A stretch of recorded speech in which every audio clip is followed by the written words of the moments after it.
हाँ तो बच्चों, आज के इस वीडियो में हम क्लास 10th के एनसीईआरटी बुक के इलेक्ट्रिसिटी चैप्टर का क्वेश्चन आंसर और न्यूमेरिकल को सॉल्व करेंगे और इसको मैं आपको समझाऊंगा जितने कम समय में आप इसको सॉल्व कर सकते हैं उस तरीके से। कहीं पर अगर आपको लगे कि थोड़ा फास्ट है तो आप वीडियो को पॉज करके भी समझ सकते हैं, उसको देख सकते हैं, बोर्ड आपको पूरा का पूरा क्लियर नजर आएगा। तो स्टार्ट करते हैं। पहला सवाल आपका जो इस चैप्टर का है वो कहता है कि एक वायर है, ये एक वायर है जिसका रेजिस्टेंस R है। एक वायर है जिसका रेजिस्टेंस R है और इसको 6 टुकड़े में काटा गया है। 6 टुकड़े में काटा गया अर्थात ये 1 2 3 4 5, ये 5 टुकड़े में काटा गया है इसको। ठीक है, 5 टुकड़े में अगर इसको काटा गया तो ये एक हिस्सा जो हुआ ये पूरा का रेजिस्टेंस R है, तो एक हिस्से का रेजिस्टेंस R/5 हो गया। 5 टुकड़े में बांटा गया तो 5 से डिवाइड कर दिया, तो हमें एक टुकड़े का ये रेजिस्टेंस आ गया। अब इस टुकड़ों को जो है यहां से जो ये टुकड़े बने इसको ला के पैरेलली सजा दिया गया है। 1 wire, 2 wire, 3 wire, 4 wire, 5 wire, ये पांचों को ऐसे पैरेलल सजा दिया गया। हर का रेजिस्टेंस जो है R/5 है, इस सबको पैरेलल जोड़ दिया गया है। ठीक है, और इसका जो इक्विवेलेंट रेजिस्टेंस है उसको R डैश बताया गया है। तो पैरेलल जोड़ने के बाद ये इक्विवेलेंट रेजिस्टेंस हम कैसे निकालते हैं, तो उसके लिए एक चीज समझिए। जैसे ये एक रेजिस्टेंस है, ये एक रेजिस्टेंस है, अगर ये भी 5 ओम का है, ये भी 5 ओम का है, तो जब इसको पैरेलल करेंगे, अगर दोनों रेजिस्टेंस सेम वैल्यू का है और जब पैरेलल किया जाता है तो इक्विवेलेंट रेजिस्टेंस निकालने का बहुत ही आसान तरीका है कि उतना से डिवाइड कर दो। जैसे ये 2 रेजिस्टेंस है तो 5 को 2 से डिवाइड करेंगे तो ये इक्विवेलेंट रेजिस्टेंस हो जाएगा 5/2। अगर ये 3 रेजिस्टेंस अगर हम जोड़ते हैं तो 5 को ये जितना वैल्यू है उसको 3 से डिवाइड कर देंगे तो इक्विवेलेंट हो जाएगा। सेम अगर मान लिया ये सब रेजिस्टेंस 8 ओम का हो, अगर मान लिया ये 5 को जोड़ दिया हमने, 5 को जोड़ दिया तो इसका इक्विवेलेंट रेजिस्टेंस होगा 8/5। यानी जो वैल्यू है, ये फॉर्मूला तभी लगाइएगा जब सारे रेजिस्टेंस सेम वैल्यू का है, तो जब वैल्यू है उसको जितना रेजिस्टेंस उससे केवल डिवाइड कर देना है। तो हमारे पास जो है 5 रेजिस्टेंस है और प्रत्येक का वैल्यू क्या है, R/5 है, R/5 है।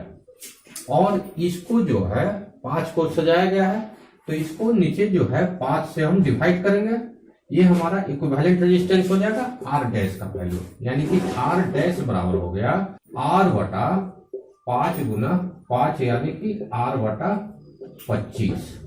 अब यहाँ अगर इस R डैश को इधर और इसको इधर ले आए तो हमारे पास हो जाएगा R/R डैश इक्वल टू, देखिए R डैश को इधर ले गए, इसको इधर ले गए तो 25/1।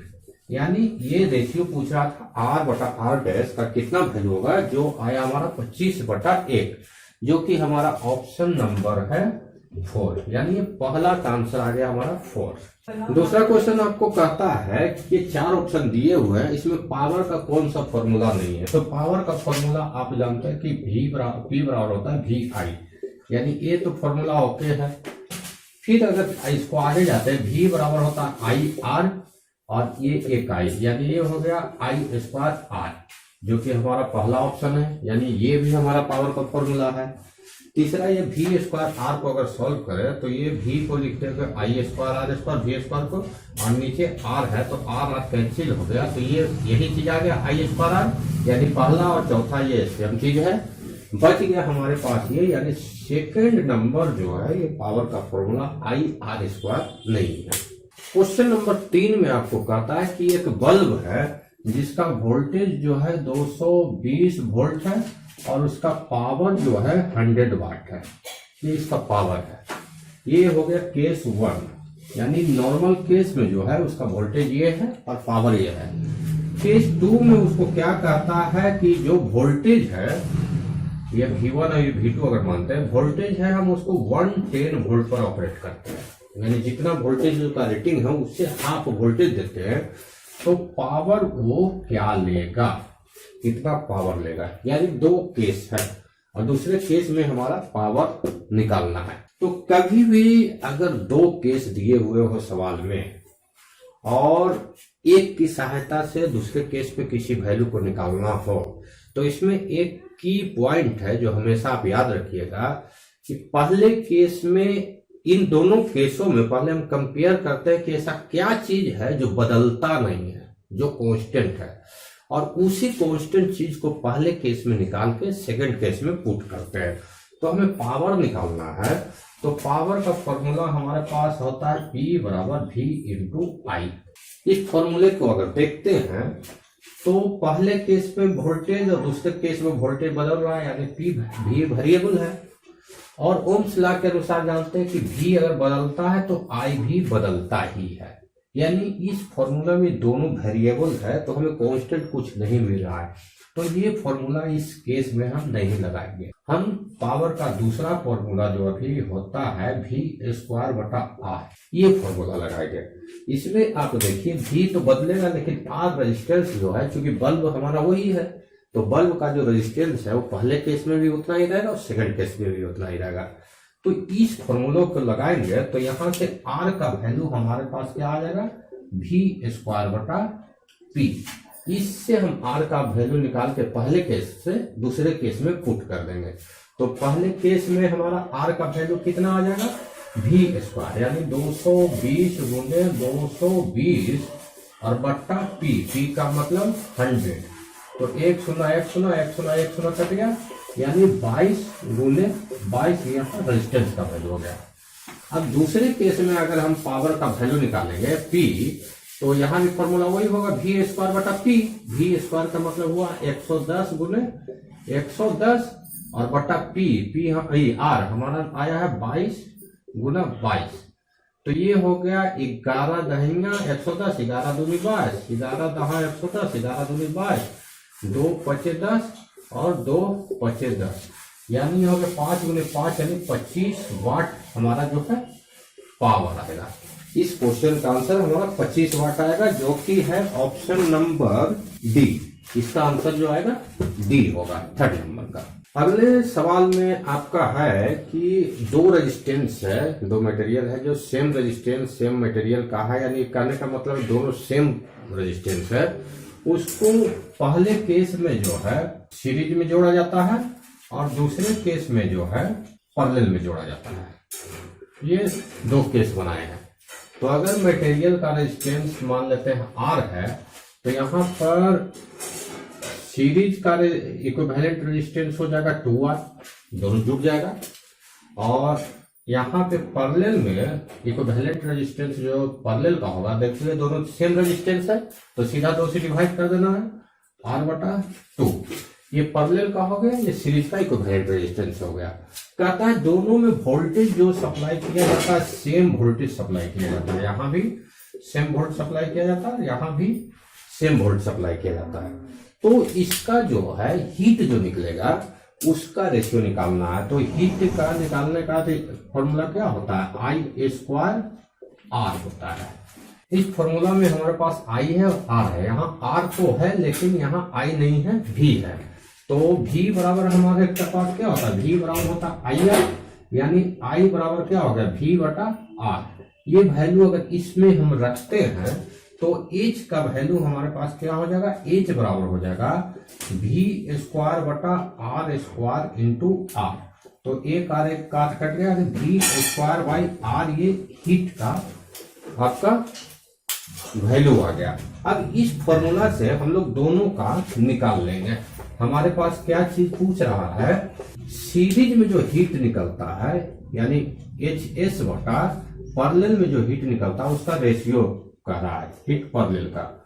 तो सीरीज में हीट के लिए ये वाला फॉर्मूला जब लगाएंगे यहां से, तो V तो चूंकि दोनों में सेम है तो ऊपर रह जाएगा V स्क्वायर बटा R जो है सीरीज का इक्विवेलेंट, और नीचे हो जाएगा V स्क्वायर बटा R जो है पैरेलल का इक्विवेलेंट। ठीक है, V स्क्वायर कट गया तो ये वैल्यू आ गया RP बटा RS। RP का वैल्यू हमारे पास आया था R/2 और RS का वैल्यू आया था 2R। ठीक है, तो ये R कट गया तो 1/4 हमारा आंसर है। इसको सॉल्व करने के बाद, यानी इसका ऑप्शन जो है आंसर नंबर आ गया 1/4 सी है। तो इसका आंसर जो है सी आएगा आपका।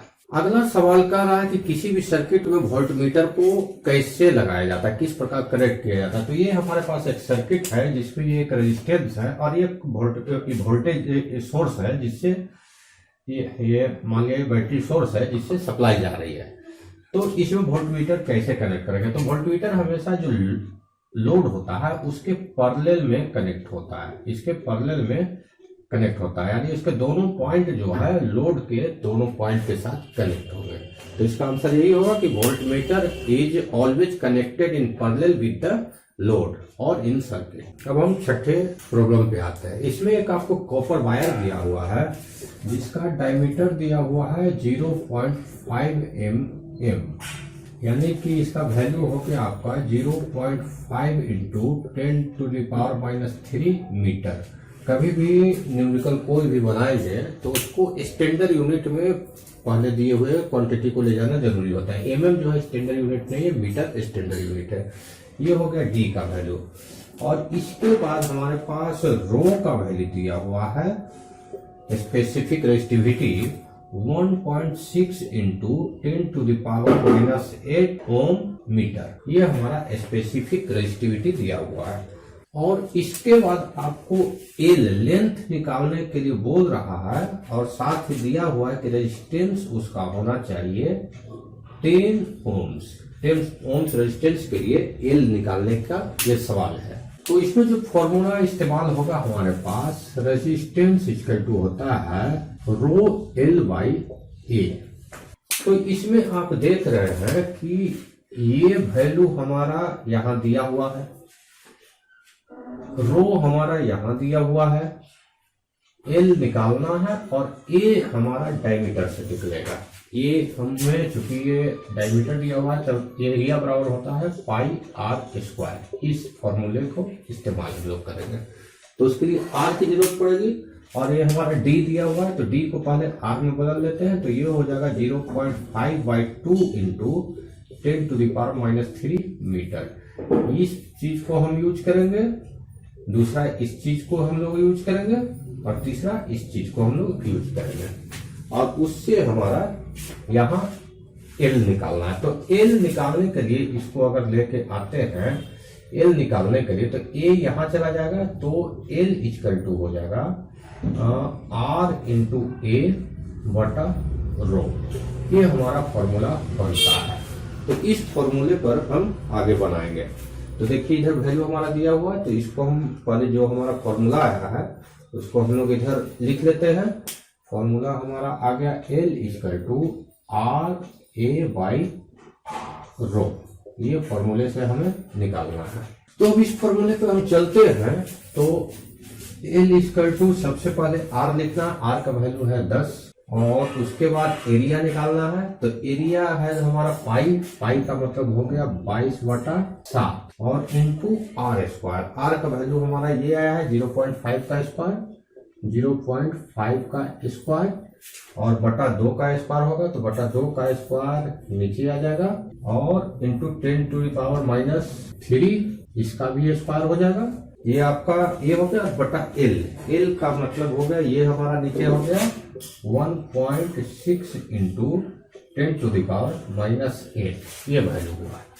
तो इसको सॉल्व करेंगे तो हमारा ये आ गया, इसको ढंग से अगर लिखा जाए तो 10 इंटू ये हो गया 22 गुना इसका स्क्वायर हो जाएगा आपका 0.25 इंटू स्क्वायर करेंगे तो आ जाएगा 10⁻⁻6 और बटा नीचे आ गया 7 है हमारा पहले, फिर हो गया 2 का स्क्वायर 4 और गुना हो गया 1.6 इंटू 10⁻⁻8।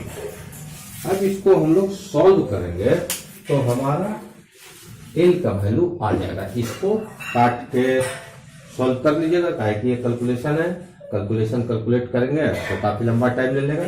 तो इसको मैं यही छोड़ देता हूँ, इसी को सॉल्व कीजिएगा तो आंसर आ जाएगा। इसके आगे कह रहा है कि रेजिस्टेंस जो हमारे 10 ओम है, सब चीज अगर सेम रहे तो रेजिस्टेंस कितना बढ़ जाएगा अगर डी को बढ़ा दिया जाए। तो यहां से फॉर्मूला था हमारा R बराबर रो L बाई A, ठीक है। तो ये D हमारा रो में तो है नहीं, L में भी हमारा नहीं है, D हमारा आता है A के अंदर, A के अंदर आता है, यानी ई दोनों को हटा दे तो हमारा हो गया R proportional to 1 by A। A का मतलब है ये है 1 बटा पाई R स्क्वायर, ठीक है। यानी पाई कांस्टेंट हो गया, यानी R हमारा जो प्रोपोर्शनल हो गया 1 बटा R स्क्वायर, यानी ये आ रहा है हमारे पास जो कंक्लूजन जो है R जो है प्रोपोर्शनल टू आ रहा है 1 बटा R स्क्वायर, यानी R स्क्वायर के प्रोपोर्शनल है।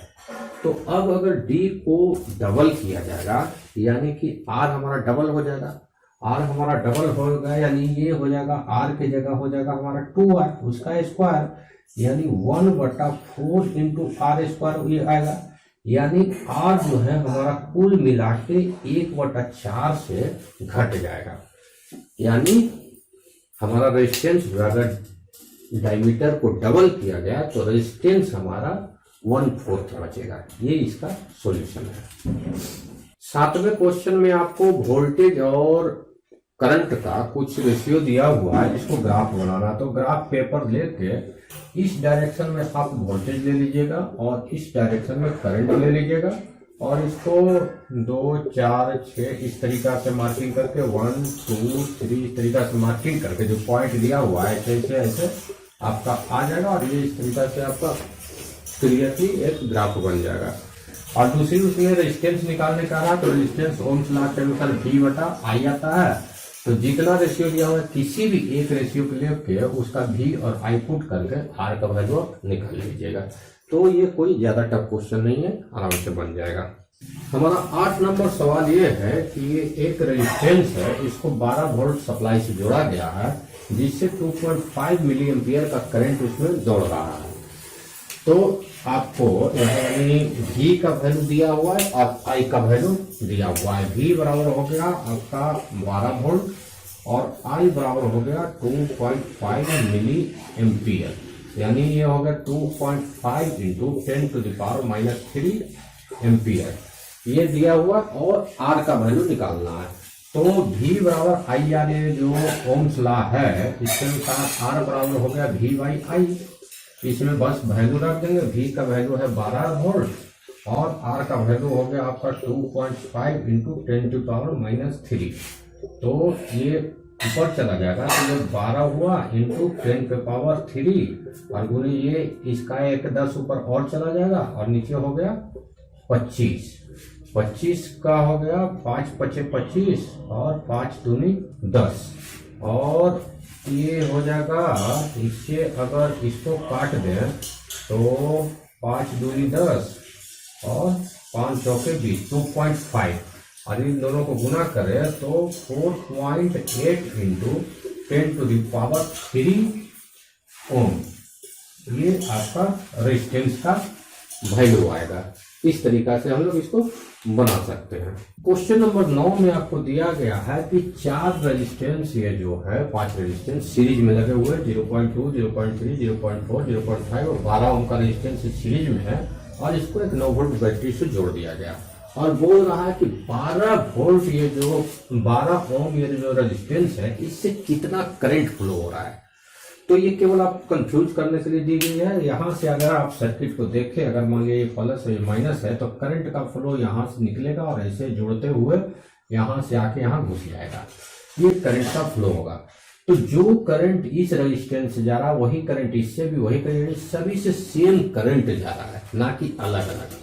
तो हमें सिर्फ ये इक्विवेलेंट रेजिस्टेंस निकाल लेना। इक्विवेलेंट रेजिस्टेंस के लिए ये सारा सीरीज में है तो जोड़ देंगे तो ये होगा 0.2 प्लस 0.3 प्लस 0.4 प्लस 0.5 प्लस 12 तो ये हो गया 2 3 5 5 और 4 9 9 5 14 ये हो गया 1.4 प्लस 12 यानी 12 13.4 ओम का ये रेजिस्टेंस हो गया। अब जो करंट निकालना I का वैल्यू हो जाएगा V बटा R। तो V है आपका 9 वोल्ट और R हो गया 13.4, यानी कि हो गया 90/134। इसको सॉल्व कर लेंगे, वही हमारा एम्पियर में करंट का वैल्यू हो जाएगा। सवाल नंबर 10 हमारा कहता है कि 176 ओम के बहुत सारे रेजिस्टेंस ऐसे पैरेलल में जोड़े गए हैं और इसे एक 220 वोल्ट सप्लाई से जोड़ दी गई है, और ये पूछ रहा है कि कितने रेजिस्टेंस हमारा जोड़े जाए कि ये जो है 5 एम्पियर का करंट ड्रा करे। यानी आई हमारा दिया हुआ है 5 एम्पियर और भी हमारा दिया हुआ है 220 वोल्ट, ये दिया हुआ है। और हमें जो है ये निकालना है कि इसमें कितने रेजिस्टेंस जोड़ने। कितने रेजिस्टेंस का मतलब है, मान लीजिए इक्विवेलेंट रेजिस्टेंस इसका R मान लेते हैं कि सब मिला के हमारे पास R रेजिस्टेंस आता है। तो ये R हमारा निकल जाएगा, R बराबर V/I से, V/I से निकल जाएगा। तो V हमारा है 220 वोल्ट और I है हमारा 5 एम्पियर। 5 चौके 20 और 5 चौके 20 यानी 44 ओम्स हमारा ये इक्विवेलेंट रेजिस्टेंस है। और ये जो है इक्विवेलेंट रेजिस्टेंस जो है हमारा वो 176 ओम्स वाले रेजिस्टेंस को जोड़ के बनाया गया है। क्योंकि सारे जोड़ के बराबर हैं तो यहाँ पर मान लेते हैं कि let in resistance R connected in parallel. इन रेजिस्टेंस को कनेक्ट किया गया था। तो जब इन रेजिस्टेंस को कनेक्ट किया गया था तो इक्विवेलेंट रेजिस्टेंस R बराबर होगा 176/n। जैसा कि मैंने आपको शुरू में ही बताया कि जितने भी बराबर वैल्यू के रेजिस्टेंस को पैरेलल में जोड़ेंगे उससे डिवाइड हो जाता है केवल। तो सारे 176 है। हमारा R का वैल्यू प्राप्त हो चुका है यहाँ से 44, यानी n का वैल्यू आ जाएगा 176/R, इधर चला जाएगा तो R का वैल्यू यहाँ 44 देंगे तो ये 4 बार में कट जाएगा। यानी हमारा यहाँ पे जो है n बराबर आ गया 4 रेजिस्टेंस, यानी हमारा 4 176 का रेजिस्टेंस कनेक्ट होने के बाद हमारा सर्किट 5 एम्पियर का करंट लेगा। 11वां सवाल हमारा है कि हमारे पास 6 ओम के 3 रेजिस्टेंस है और इसको इस प्रकार से जोड़ना है कि पहला हमारे पास 9 ओम उसका रिजल्टेंट आए और दूसरे सवाल में है हमारा 4 ओम का रिजल्टेंट आए। तो हम सबसे पहले सवाल पर चलते हैं। 9 ओम लाने के लिए हम 6 ओम के 2 रेजिस्टेंस को पैरेलल में ज्वाइंट करते हैं। ये हमारा पैरेलल में 6 ओम और 6 ओम ज्वाइंट हो गया।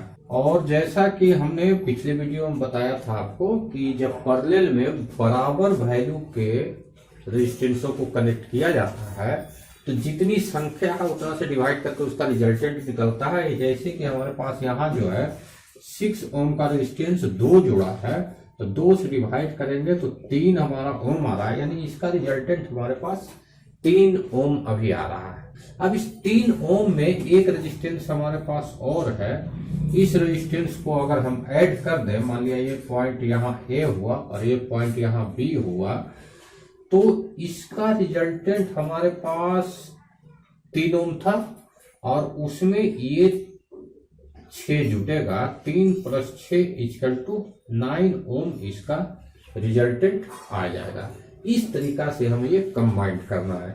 इसको सॉल्व करने के लिए सबसे पहले इन दोनों का निकालेंगे तो ये हमारा 3 आ जाएगा और फिर 3 को 6 से जोड़ के हमारा रिजल्टेंट 9 ओम आ जाएगा। ये हमारा ए सवाल का सॉल्यूशन हुआ।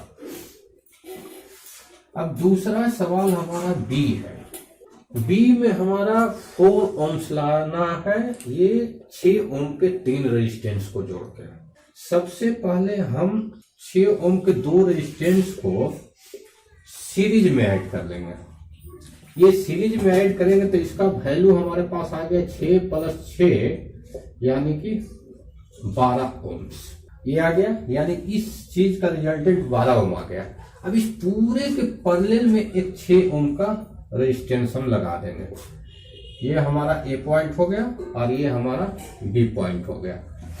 तो इस पैरेलल में जब 6 ओम का रेजिस्टेंस लगाएंगे तो ये रिजल्टेंट आपको दे रहा है 12 ओम्स और ये है 6 ओम्स। ये दोनों का वैल्यू जब कैलकुलेट करेंगे 1/6 बटा 1/12 प्लस 1/6, चूंकि ये दोनों ब्रांच जो है पैरेलल में आ गई, तो इसको जब कैलकुलेट करेंगे एलसीएम आएगा हमारा 12, डिवाइड करेंगे तो 12 कहेंगे 12, 1 कहेंगे 1 प्लस 6 दूनी 12 और ऊपर आ गया 2, यानी 3/12।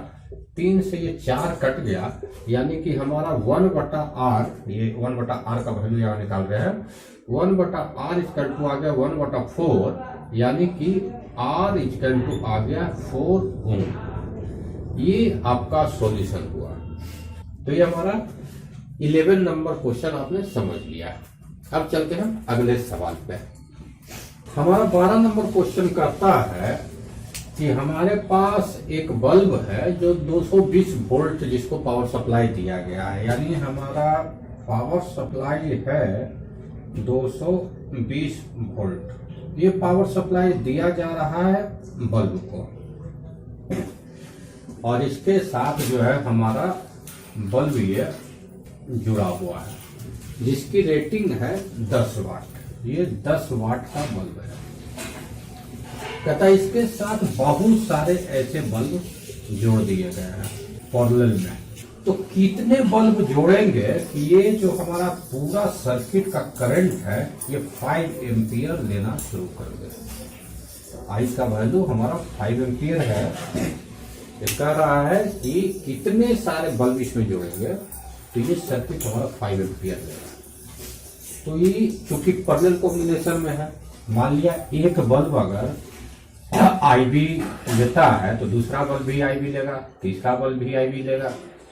इस तरीका से जितने जुड़े रहेंगे सभी मिलके IB लेंगे और ये सभी को जोड़ने पर हमारा 5 एम्पियर आएगा। यानी अगर ये n बल्ब हो तो n into IB equal to हमारा I ये आना चाहिए। उम्मीद है क्लियर होगा, क्योंकि पैरेलल कॉम्बिनेशन में आपने पढ़ा होगा कि I का वैल्यू होता है I1 plus I2 plus I3। इस तरीका से फॉर्मूला बनता है। अगर पैरेलल कॉम्बिनेशन में कोई रेजिस्टेंस को जोड़ेंगे तो I equal to I1 plus I2 plus I3 जितना सारा है सबको जोड़ के निकालते हैं। तो यहाँ सभी हमारा IB है, तो ये IB प्लस IB इस तरीका से n टाइम्स होगा। तो n टाइम्स होगा तो ये n इंटू IB होगा और ये I है जो I होगा करंट का वैल्यू। यानी हमारे पास फॉर्मूला है I equal to n into IB, जहां IB जो है बल्ब का करंट है। यानी हमारे पास ये मिला हुआ है और ये निकालना है, लेकिन ये निकालने के लिए हमको ये की भी जरूरत होगी। यानी ये बल्ब हमारा कितना करंट लेता है इसकी जरूरत होगी। अब हमें एक बल्ब का करंट निकालना है। एक बल्ब का करंट निकालने के लिए हमारे पास ऑप्शंस बल्ब से रिलेटेड यही दो दिए हुए हैं। ये पूरा सर्किट का करंट है, इसे नहीं लेना है। तो P बराबर हम जानते हैं P इक्वल टू होता है V इंटू I। तो I की जगह यहाँ IB होगा बल्ब का I, यानी IB इक्वल टू हो जाएगा P बाई V। P हमारा वाटेज में है 10 वाट और वोल्टेज है 220। 0 0 कट गया, यानी 1/22 एम्पियर ये हमारा बल्ब का करंट आ गया। अब इसमें अगर पुट कर देंगे तो यहाँ जब पुट करेंगे I का वैल्यू है 5 और ये n निकालना है और IB आ गया 1/22। यहाँ से n बराबर हो जाएगा 5 गुना 22, यानी हो गया 5 दूनी 10, 5 दूनी 10 है 11। यानी कुल मिला के हमारा 110 बल्ब अगर लगाएंगे, 110 बल्ब, तो सर्किट हमारा 5 एम्पियर का करंट लेना शुरू कर देगा। आपका यह क्वेश्चन का जवाब रेडी है। तो चलते हैं अगले सवाल पे। हमारा अगला सवाल है कि हमारे पास एक इलेक्ट्रिक ओवन है जो 220 वोल्ट पर चलता है, वोल्टेज उसका 220 वोल्ट है और उसमें 2 रेजिस्टेंस लगा हुआ है ए और बी दोनों का रेजिस्टेंस जो है सेम है, यानी RA और RB बराबर है 24 ओम के साथ। क्वेश्चन कह रहा है कि इसको हम अलग अलग तरीके से यूज करते हैं। जब सेपरेट यूज करते हैं, पहला केस है कि सेपरेट यूज करना है। सेपरेट का मतलब हो गया तो 24 ओम अकेले, क्योंकि दोनों बराबर है इसलिए दोनों अलग अलग का कुछ सवाल नहीं बनता है। एक 24 ओम रेजिस्टेंस पर यूज करेंगे तो क्या करंट लेगा। अगर दोनों को सीरीज में लगा के यूज करेंगे तो क्या करंट लेगा, और दोनों को पैरेलल में लगा के यूज करेंगे तो क्या करंट लेगा। तो सबसे पहला केस होता है केस फर्स्ट सेपरेट का करेंगे तो सर्किट हमारा इस तरीका से बनेगा। ये रेजिस्टेंस है और ये 220 ओम का सप्लाई हमारा कनेक्ट है, ये 24 ओम है। तो इसमें करंट बराबर सीधा I बराबर ओम्स लॉ लगा देंगे V/R, और कुछ भी नहीं करना है। तो V/R लगाएंगे तो 220/24 आएगा, तो 4 छक 24 और 4 पच्चे 20, 4 पच्चे 20 36, यानी इसके आसपास 9.16 करके कुछ एम्पियर आपको रिजल्ट आएगा केस 1 में। ठीक है, सिंपल है। केस 2 थोड़ा सा कॉम्प्लिकेटेड होगा। केस 2 आपका जो बनेगा, ये सीरीज में दोनों रेजिस्टेंस को जोड़ देना है। ये दोनों रेजिस्टेंस जोड़ दिए 24 ओम और 24 ओम को सीरीज में, तो हमारा टोटल रेजिस्टेंस क्या हो जाएगा 24 + 24 = 48।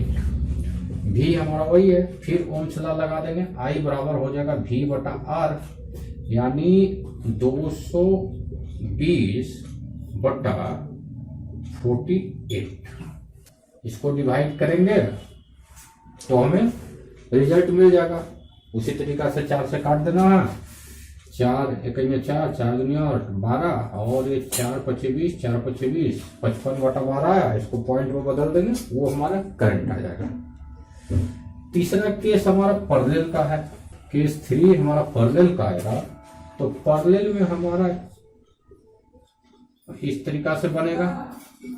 तो 24 और 24 2 है, पैरेलल करेंगे तो रिजल्टेंट आ जाएगा 24/2, यानी 12 ओम्स, और I बराबर हो जाएगा 220/12, तो 4 तिया 12 और इधर आता है 55, यानी 55/3। इसको पॉइंट में बदल देंगे, वो हमारा आंसर आ जाएगा। यही 3 केस इसमें बनेगा। अब अगले सवाल पर चलते हैं। हमारा अगला जो है सवाल है कि हमारे पास 2 ओम का एक रेजिस्टेंस है। पहले केस में क्या किया गया है कि इसको 1 ओम के साथ सीरीज करके 6 वोल्ट सप्लाई के साथ जोड़ी गई है, और दूसरे केस में जो है 12 ओम के साथ पैरेलल कर 4 वोल्ट सप्लाई के साथ जोड़ी गई है। अब दोनों ही केस में हमें पावर के बीच रिलेशन निकालना है, कि पावर को कंपेयर करना है कि क्या अंतर है। जैसे अगर पहले केस में अगर ये P1 पावर ले रहा, दूसरे केस में ये P2 पावर ले रहा है, तो हमें P1/P2 ये रिलेशन निकालना है कि ये क्या होगा। तो पहले केस पर हम आते हैं। पावर निकालने के लिए जो हमारे पास पहला फॉर्मूला है P बराबर VI की जरूरत है। तो यहाँ पे V तो हमारे पास है, I निकाल लेंगे।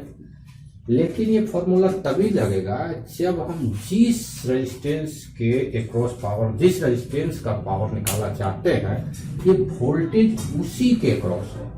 तो यहाँ से आप देखिएगा तो ये वोल्टेज यहाँ रेजिस्टेंस के साथ तो जुड़ा हुआ है, लेकिन इधर से लेफ्ट साइड से ये इस रेजिस्टेंस के साथ जुड़ा हुआ है, ना कि इस रेजिस्टेंस के साथ। तो हमारे पास ये वाला फॉर्मूला काम नहीं करेगा। दूसरा फॉर्मूला हमारे पास पावर निकालने का है V²/R। इसमें भी वही कहानी है, V हमारा उस रेजिस्टेंस के क्रॉस होना चाहिए, तो ये फॉर्मूला भी हम नहीं यूटिलाइज कर सकते। तीसरा हमारा है I² R का पावर का। तो ये I जो है इसको यूटिलाइज कर सकते हैं। तो सबसे पहले इसमें हम I निकालेंगे। तो जो करंट यहाँ से जा रहा है वही करंट फ्लो होगा, ये सीरीज में है। तो सीरीज में I निकालने के लिए सबसे पहले हमको रेजिस्टेंस निकालना होगा, और रेजिस्टेंस के लिए R बराबर हो जाएगा 1 + 2 = 3 ohms। सीरीज में ये रेजिस्टेंस निकल गया। तो अब इस पावर करंट निकाल लेंगे। करंट बराबर हो गया V/R, और V/R का मतलब हो गया 6/3 = 2 एम्पियर। ये करंट हमारा आ गया। अब हम अपना इसके एक्रॉस पावर निकाल लेंगे। पावर बराबर होगा I² × R। तो I है हमारा 2 आया, 2 का स्क्वायर करेंगे, और R हमारा 2 ओम है। ये R नहीं देना, ये R हमारा इक्विवेलेंट वाला R है पूरा का। हमें सिर्फ 2 ओम के क्रॉस पावर निकालना है। तो यहाँ पे 2 ओम लिखा है, यानी 2 दूनी 4 दूनी 8 वाट ये आ गया हमारा पावर। यानी यहाँ पर अगर कंपेयर किया जाए तो P1 आ गया हमारा 8 वाट। अब नीचे हमारा P2 निकालना है। तो सेकंड केस में चलते हैं।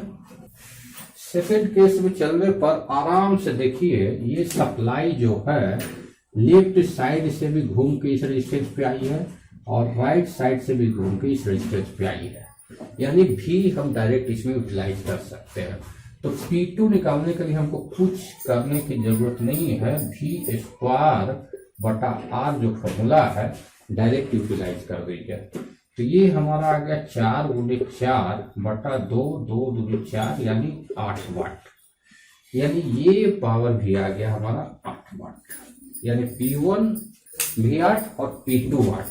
तो हमारे पास आ गया P1/P2 = 1, यानी कि P1 = P2। यानी दोनों ही केस में पावर हमारा सेम है। यही हमारा दोनों के बीच का रिलेशन है। तो आते हैं सवाल नंबर 15 पे। इस सवाल में हमारे पास है 2 बल्ब दिया हुआ, बल्ब 1 और बल्ब 2। बल्ब 1 जो है 100 वाट का है और 220 वोल्ट रेटिंग है, यानी 220 वोल्ट सप्लाई पर जलेगा। और बल्ब 2 60 वाट रेटिंग का, और ये भी 220 वोल्ट सप्लाई से चलेगा। इसको पैरेलल कनेक्शन किया गया है, यानी हमारे पास जो ये 220 वोल्ट सप्लाई है, इससे दोनों बल्ब को, बल्ब 1 हो गया ये, और ये बल्ब 2 हो गया, इन दोनों को पैरेलल में जोड़ के इस सप्लाई के साथ जोड़ा गया, पैरेलल कनेक्शन। जैसा कि आप लोग जानते हैं कि घरों में आपकी जितनी भी वायरिंग होती है वो सभी पैरेलल कनेक्शन ही चलते हैं। आप जितने bulb, tube, TV, fridge, AC, washing machine जो भी चलाते हैं, सभी आपका ये 220 वोल्ट सप्लाई के पैरेलल में रहती है। और पैरेलल में रहने पर आप देखते होंगे, जैसे आप 100 वाट के 5 बल्ब अगर एक रूम में जलाते हैं तो टोटल आपको 500 वाट का एनर्जी मिलता है। यानी जितने भी बल्ब जला दे या जितनी भी चीजें जला दे, मान लिया कि 100 वाट का बल्ब जलाते हैं और एक 50 वाट का जो है छोटा पंखा चलाते हैं, तो टोटल बिजली आप खपत कर रहे हैं 150 वाट। तो वही चीज यहाँ है, जब ये 100 वाट का बल्ब है और ये 60 वाट का बल्ब है, इन दोनों को जब हम पैरेलल कनेक्शन में जोड़ेंगे तो टोटल हमारे पास पावर जो होगा, टोटल पावर आ जाएगा 100 + 60, यानी कि 160 वाट हमारे पास एनर्जी कंजम्पशन हो गया। ये हमारा पावर दिया हुआ है, और वोल्टेज दिया हुआ है हमारा 220 वोल्ट। ठीक है, 220 वोल्ट सप्लाई पर हम लोग चला रहे हैं, और टोटल एनर्जी हम लोग 160 वाट ले रहे हैं।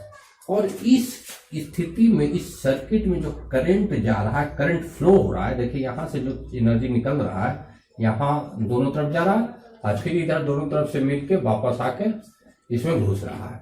तो ये करंट ही टोटल करंट है। ये टोटल करंट निकालना है। तो हमारे पास P है और V है। P और V से करंट का रिलेशन जो है उसे हम लोग निकालते हैं। हमारे पास जो है उसको पहले नोट कर लेते हैं। हमारे पास आया है P = 160 वाट और V = है 220 वोल्ट। ये दोनों चीजें दी हुई है। अब इसको आगे हम लोग सॉल्व करते हैं। अब जानते हैं कि P होता है V × I, तो I हो गया P/V। P है 160 और V है 220।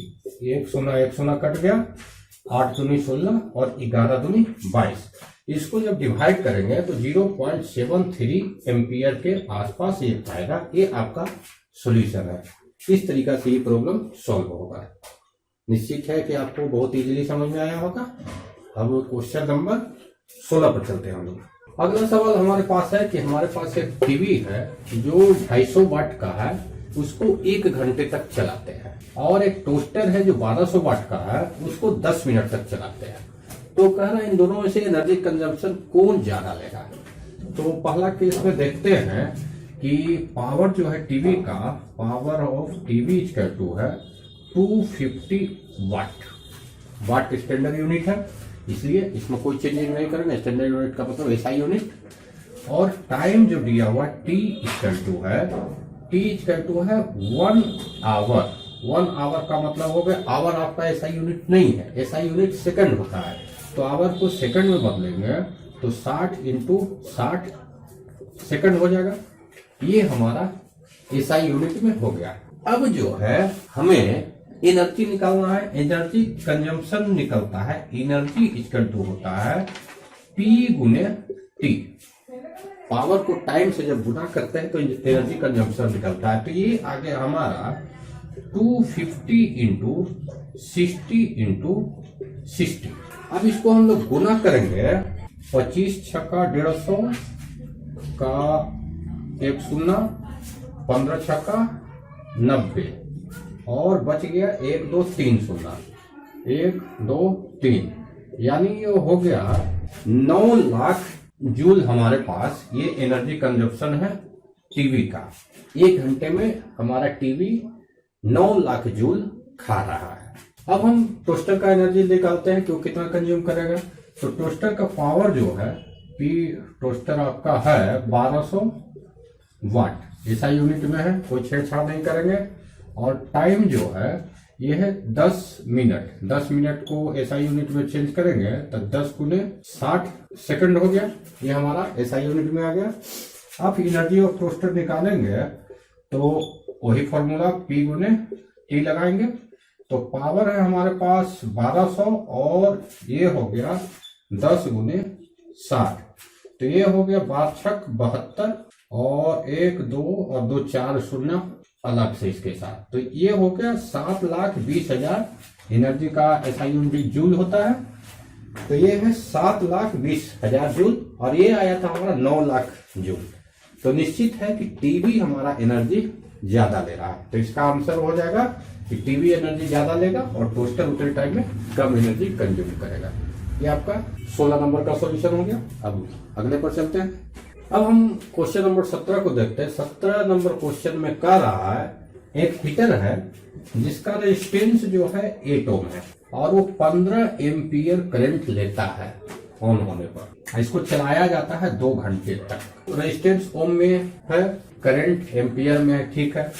टाइम जो है आवर में है, तो आवर ऐसा यूनिट नहीं है, मिनट सेकंड ऐसा यूनिट है, तो इसको सेकंड में चेंज करना होगा। लेकिन क्वेश्चन हमारा कह रहा है कि आप बताइए कि किस रेट से ये एनर्जी लेता है। रेट ऑफ एनर्जी पूछ रहा है। रेट ऑफ एनर्जी को पावर बोलते हैं। किसी भी चीज का रेट बोले, कहीं भी फिजिक्स में कहीं भी आपको रेट वर्ड अगर आता है तो रेट वर्ड हमेशा एक प्री डिफाइंड होता है। जैसे कि रेट ऑफ डिस्टेंस वेलोसिटी आ जाता है, रेट ऑफ वेलोसिटी एक्सेलरेशन हो जाता है। Same to same rate of energy जो है वो पावर कहलाता है। और पावर का हमारे पास 3 फॉर्मूला है। आर और आई को लेकर जो फॉर्मूला आता है हमारे पास वो होता है I² R। अब इसमें वैल्यू रखेंगे तो आई का वैल्यू है 15, तो 15 गुने 15 और आर का वैल्यू है 8। 15 गुने 15 गुने 8, इसको कैलकुलेट करके जो आएगा 15 इंटू 15 हो गया 225। 225 को 8 से हम गुना करेंगे तो 25 8 200 और 8 दूनी 16 और 2 18। ये आ गया आपका 1800 पावर है, तो पावर का हो गया वाट। 1800 वाट एनर्जी लेगा, यानी 1800 जूल प्रति सेकंड की रेट से एनर्जी लेगा। ये हमारा इस क्वेश्चन का सॉल्यूशन हुआ। 18 नंबर क्वेश्चन जो है हमारा शॉर्ट आंसर टाइप का क्वेश्चन है। जिसमें 5 सवाल आपको दिए गए हैं। ये इस चैप्टर का आखिरी सवाल है, आखिरी क्वेश्चन है। तो इसमें हम पहले 2 नंबर पे आते हैं, डी पे। ये कह रहा है आपको कि जो भी हीटिंग इक्विपमेंट है, जैसे हीटर हो गया, टोस्टर हो गया, इस तरीका का जो भी चीज है, उसका जो क्वाइल, हीटिंग क्वाइल होता है, वो एलॉय का क्यों बनाया जाता है। के जवाब के लिए आप देखिए कि हमारे पास मेटल है और नॉन मेटल है। 2 तरह की चीजें हैं। जो मटेरियल हमें बनाना है, मेटल का बनाए या नॉन मेटल का बनाए। कह रहा है कि क्वेश्चन ना इसका बनाया जाता ना इसका बनाया जाता, एलॉय का क्यों बनाया जाता है। तो इसको हमें करंट देके चलाना है। करंट मेटल से पास करता है और नॉन मेटल से पास नहीं करता है। तो नॉन मेटल का तो बना नहीं सकते हैं। रह गया सवाल मेटल का। तो मेटल का रेजिस्टिविटी बहुत कम होता है। जैसे ही करंट इसको देते हैं, मान लिया ये आपका प्लस है माइनस है, इसके बीच हम इसको जोड़ेंगे तो दोनों को शॉर्ट कर देगा, तुरंत ही आपका एक तार गलती गिर जाएगा। तो शॉर्ट होने से बचाने के लिए इस वायर जो लगाएंगे हम, इसमें कुछ रेजिस्टेंस होना चाहिए जो इस करंट को झेल सके। और वही रेजिस्टेंस जो है आपका जो इलेक्ट्रॉन्स फ्लो होगा उसको टक्कर मारेगा और जिससे हीट पैदा होगा। यहाँ पे रेजिस्टेंस नहीं रहने से ये डायरेक्ट करंट फ्लो हो जाता है और शॉर्ट कर जा रहा है और करंट, हमें कोई बेनिफिट नहीं हो रहा है। तो हमें रेजिस्टेंस चाहिए। रेजिस्टेंस हाई इसमें होता है नॉन मेटल में, लेकिन इससे करंट पास ही नहीं करता है। तो हमें एक नया मटेरियल चाहिए जिसमें करंट फ्लो करवाने का गुण इसका है और रोकने का गुण इसका है। तो इन दोनों के बीच मिला जुला के एलॉय बनाते हैं, जिसमें कि नॉन मेटल नहीं मिलाया जाता है, मेटल ही 2-4 तरह का मेटल जिसमें कम कंडक्टिविटी होती है, कुछ एलॉय नॉन मेटल का भी हिस्सा, इस तरीका से मिला के अलग अलग चीजें मिला के एक नया मटेरियल बनाते हैं जो एलॉय होता है, जिसका रेजिस्टिविटी जो है मेटल से अधिक और नॉन मेटल से कम होता है। तो पहला तो ये रेजिस्टिविटी का सवाल हुआ। दूसरी चीज जो है, क्योंकि हीटिंग एलिमेंट में हम लगा रहे हैं, तो हीट होने पर अगर ये पिघल जाएगा तो हमारा काम गड़बड़ा जाएगा। तो इसमें मेल्टिंग पॉइंट अधिक होना चाहिए, मेल्टिंग पॉइंट अधिक होना चाहिए। तो मेटल का मेल्टिंग जो है जिस हिसाब से रहता है उससे ज्यादा एलॉय का लेते हैं। ऐसा एलॉय का मेल्टिंग पॉइंट हमेशा मेटल से अधिक रहता है, जिससे वो काफी हीट होने के बाद भी पिघलता नहीं है। उसका जो है खिंचाने की क्षमता जो है, जैसे बल्ब में ही आप देखते हैं कि पूरा हीट हो जाने के बाद, लाल हो जाने के बाद, या हीटर का कॉइल लाल हो जाने के बाद भी उसका कॉइल जो है बना हुआ ही रहता है, वो पिघल के गिर नहीं जाता है। तो ये जो है स्ट्रेंथ जो है वो चीज हमें एलॉय में मिलता है। दूसरी चीज, नॉन मेटल में अगर मान लिया किसी ढंग से करंट प्रवाहित करते हैं तो हीट होगा तो जल जाएगा, जल के खत्म हो जाएगा। तो हमें ऐसा चीज चाहिए जो जले भी नहीं, वाष्पीकृत हो, इवेपोरेट भी नहीं हो। तो ये सारी चीजें जो है एलॉय में होती है और इसी कारण इसका उपयोग हम लोग करते हैं। अब सेम यही आंसर जो है 1 नंबर का भी है कि टंगस्टन हम लोग बल्ब में क्यों यूज करते हैं। तो बल्ब जो है, जैसे आप टोस्टर वगैरह में तो हीटर वगैरह में मोटे तार, बड़े बड़े तार यूज होते हैं, लेकिन बल्ब में एकदम छोटा सा फिलामेंट यूज किया जाता है। तो जिस चीज का हमारा, जैसे हीटर का कॉइल क्रोमियम का बनता है, तो क्रोमियम भी बल्ब में नहीं लगा सकते क्योंकि बल्ब में एकदम पतला फिलामेंट लगेगा। तो उस स्थिति में उतना हीट होने में क्रोमियम भी लोड नहीं लेगा, वो भी टूट जाएगा। टंगस्टन इसमें जो होता है वो काफी ज्यादा हीट होने के बाद भी वो मेल्ट नहीं होता है, रेजिस्टिविटी हाई होती है जिससे लाइट उत्पन्न होता है, और इवेपोरेट भी नहीं होता है, यानी वो हवा में भी नहीं उड़ता है। इन सारे कारणों के कारण जो है बल्ब के अंदर टंगस्टन का यूज किया जाता है। ये दोनों हमारा हो गया। अब आते हैं सी पे। सी में हमारा कहा गया है कि घर में जो है, अभी हम लोगों ने 220 वोल्ट वाले सवाल में भी देखा था, जैसे हमारे पास मान लिया एक बल्ब है, एक टीवी है, एक फ्रिज है। इन सब को अगर हम सीरीज में जोड़ के इसके साथ जोड़ देते हैं इस तरीका से, यानी करंट यहाँ से चलेगा, ऐसे इसमें घुसेगा फिर निकलेगा, फिर इसमें घुसेगा फिर निकलेगा, फिर इसमें घुसेगा निकलेगा, और ऐसे आके चलेगा, ये सारी चीजें चालू हो जाएगी। अब अचानक मान लिया बल्ब फ्यूज हो गया, तो बल्ब फ्यूज होगा तो क्या होगा, करंट यहाँ से चला, यहाँ आके रुक गया, आगे जाएगा। यानी एक बल्ब फ्यूज होने से आपका सारा का सारा सिस्टम बंद हो जाए। इसलिए घर में हम सीरीज में नहीं लगा सकते। इसके अलावा और भी चीज देखिए, जैसे मान लिया ये सारी चीजें जल रही है, आपको टीवी नहीं देखना, इसको बंद करना है। जैसे ही इसको बंद कीजिएगा करंट यहीं पर रुक जाएगा, फिर सब बंद हो जाएगा। यानी किसी भी एक चीज को आप बंद नहीं कर सकते। जबकि पैरेलल में जो है, जैसे हमारा अगर ये 220 वोल्ट सप्लाई है, ये बल्ब लगा हुआ है ऐसे जुटा हुआ है, ये टीवी लगा हुआ है ऐसे जुटा हुआ है, ये फ्रिज लगा हुआ है ऐसे जुटा हुआ है। अब इसको बंद करना है, यहाँ पर एक स्विच लगा दिए, इसको ऑन ऑफ करते रहिए। हमारा क्या है, वोल्टेज जो है इधर से यहाँ इसको जा रहा है, इधर से इधर जा रहा है, इधर से आके इधर आ रहा है, इधर आ रहा है, ये चलता रहेगा। यहाँ पर एक स्विच लगा दीजिए, इसको भी जब चाहे बंद चालू कर सकते हैं, इसको भी स्विच लगा दीजिए। यानी एक करके आप पर्टिकुलर हर चीज को ऑन ऑफ कर सकते हैं। अगर ये खराब भी हो गया तो बाकी चीजें चलती रहेगी, इसलिए सीरीज में उसको नहीं करेंगे। ये दो कारण हुए। अब तीसरे कारण पे आते हैं। जैसे हर चीज, आप घर का कोई भी चीज लीजिए, जैसे बल्ब भी है, ये भी 220 वोल्ट पे चलता है, टीवी भी 220 वोल्ट पे चलता है, फ्रिज भी आपका 220 वोल्ट पे चलता है। हर चीज आपका डिजाइन है 220 वोल्ट पे। अब इसको आप 220 वोल्ट दिए तो यहां से गया पहले बल्ब में, ये 220 वोल्ट में से कुछ हिस्सा खा जाएगा। मान लिया 100 वोल्ट भी खाया तो यहां से निकलेगा कितना, 110 वोल्ट। 110 टीवी में जा रहा है, टीवी चालू ही नहीं होगा। सभी के क्रॉस हमें 220 वोल्ट चाहिए, जो कि नहीं मिल रहा है। यानी इससे इसमें गया ये कुछ वोल्ट खा जाएगा, इसमें गया ये कुछ वोल्ट खा जाएगा, फिर आगे जाएगा। ठीक है, अगर इसमें और कोई इक्विपमेंट बढ़ा देते हैं तो और भी ज्यादा खाने लगेगा। इस तरीका से सारे के सारे कभी चालू ही नहीं हो गए। अलग अलग बनाना पड़ेगा कि बल्ब हम 50 वोल्ट का लगाते हैं, टीवी 50 वोल्ट का लगाते हैं, फ्रिज जो है 110 वोल्ट का लगाते हैं, तो 210 वोल्ट हुआ चलेगा। लेकिन इसमें मान लिया कोई और चीज जोड़ दिया, फिर बढ़ गया, तो ये प्रैक्टिकल नहीं हो पाता है और इस तरीका से हमारा सर्किट रन नहीं करेगा। यानी हर चीज का रेटिंग हमें अलग अलग बनाना पड़ेगा, और वो भी पर्टिकुलर केस के साथ कि आप 3 बॉल के साथ एक टीवी चला सकते हैं, या एक फ्रिज लगा दिए तो टीवी नहीं चला सकते। ऐसा ऐसा कंडीशन बनाना पड़ेगा। तो कौन इतनी गुलामी करेगा, आजादी से पैरेलल में रहिए। इसके अलावा भी जो है, मान लिया ऐसे बल्ब लगाया, फिर एक बल्ब लगाया, टीवी लगाया, फ्रिज लगाया, ऐसे ऐसे करते जाएंगे तो ये कुछ रेजिस्टेंस ये है, कुछ रेजिस्टेंस ये है, कुछ रेजिस्टेंस ये है, कुछ रेजिस्टेंस ये है। मान लिया आपका 2 माले का मकान है, बहुत सारी चीजें आगे सब सीरीज में रहेगा, तो ये रेजिस्टेंस काफी हेवी हो जाएगा, आपको कुछ चलेगा ही नहीं। तो ये सारे कारण हैं कि घर का अरेंजमेंट हमेशा पैरेलल कनेक्शन होता है।